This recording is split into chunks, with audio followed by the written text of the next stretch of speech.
Saudara Ferdi Sambo, Putri Chandrawati, Ricky Rizal, dan Kuatmaruf telah mengajukan banding untuk memastikan proses hukum terhadap Sambo CS di pengadilan yang lebih tinggi berjalan adil. Menko Polhukam Mahfud MD mengajak semua pihak untuk ikut mengawasi. Menjatuhkan pidana kepada terdakwa tersebut oleh karena itu dengan pidana mati.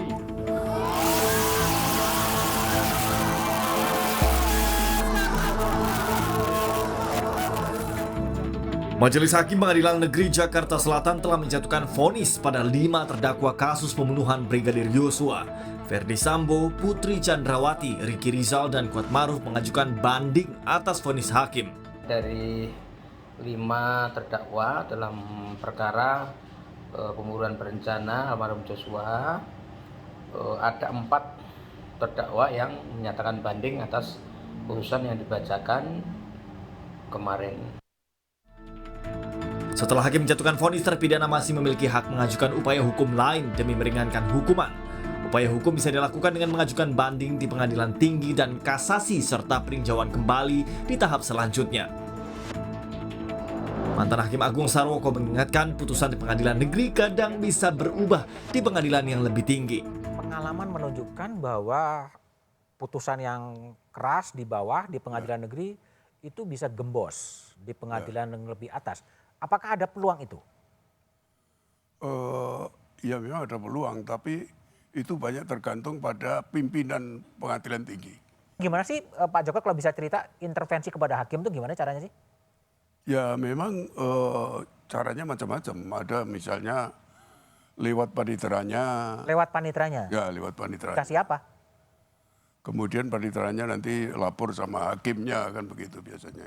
Lapor bahwa ada orang yang menghubungi. Ya. Orang menghubungi untuk mengubah putusan gitu? Ya seolah-olah memang dia melakukan suatu pekerjaan seperti broker misalnya kan.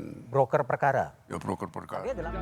Menko Polhukam Mahfud MD mengajak semua pihak untuk ikut mengawal peradilan kasus Sambo untuk memastikan proses hukum selanjutnya berjalan adil.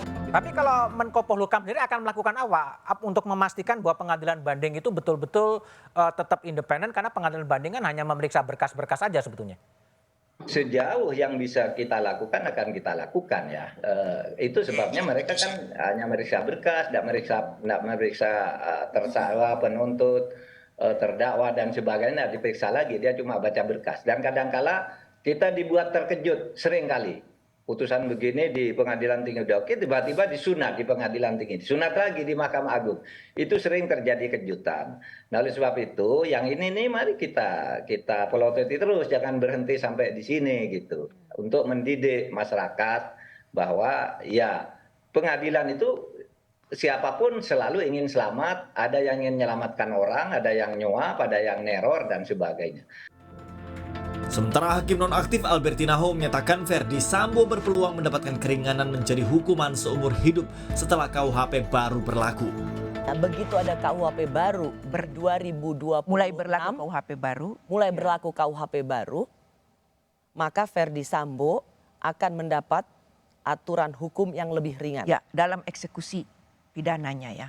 Hukuman yang akan diberikan padanya adalah percobaan 10 tahun, kalau berkelakuan baik maka dia menjadi seumur hidup. Betul? Ya, bisa begitu. Peluang itu ada. Dalam KUHP baru yang akan berlaku Januari 2026, status terpidana mati bisa berubah menjadi pidana seumur hidup dengan masa percobaan 10 tahun menjalani hukuman dengan syarat berkelakuan baik. Ferdi Sambo dijatuhi hukuman mati oleh Majelis Hakim Pengadilan Negeri Jakarta Selatan. Istrinya Putri Chandrawati divonis 20 tahun penjara. Sedangkan Ricky Rizal dan Kuatmaruf masing-masing dijatuhi hukuman 13 dan 15 tahun penjara. Akankah upaya hukum banding di pengadilan tinggi akan mengubah hukuman mereka menjadi lebih ringan? Tim Liputan Kompas TV.